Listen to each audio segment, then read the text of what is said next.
Hindi ako papayag na pamunuan ng isang katulad ni Fabiola ang Fantasia. Sasama tayo sa himagsikan. Nais ko mang sumama sa'yo, ngunit kailangan kong manatili rito. Sina Ina at Griselda, paano kung magbalik sila? Nais mo madatan nila ako sa tahanan namin ito. Pangako, mahal ko.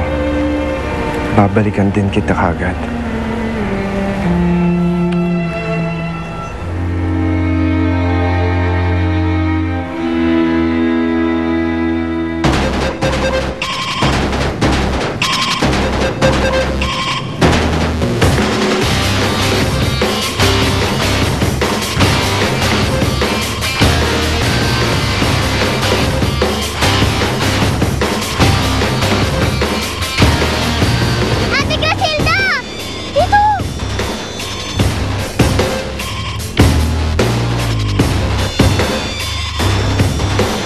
Wala na sila.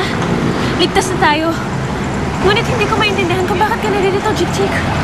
Niyaya ako ni Arisha na puntahan ka, ate. Arisha? Sinong Arisha?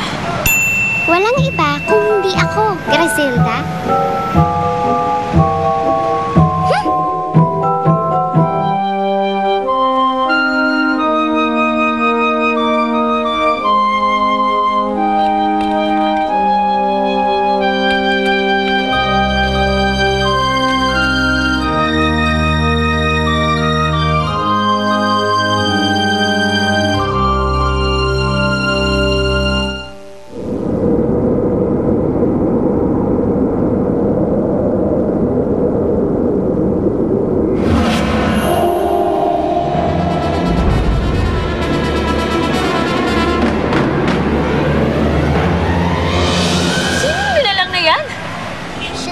Ate Griselda, nagmula siya dyan sa mahiwagang pintas mo. Nagliwanag to noong isang gabi. Kaso tulog ka. Kaya pinigtas ko at si Arisha ang kinalabasan.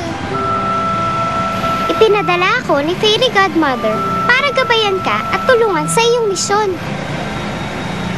Hindi ka natutuwa sa aking pagdating? Naisip ko lamang.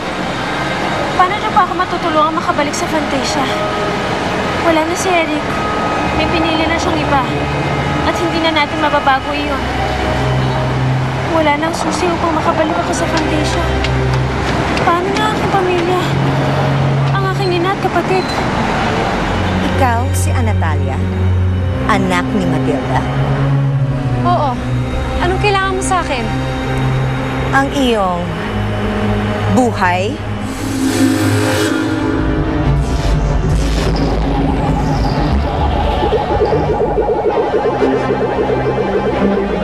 kamatayan para sa lahat ng nais na banta sa buhay ko.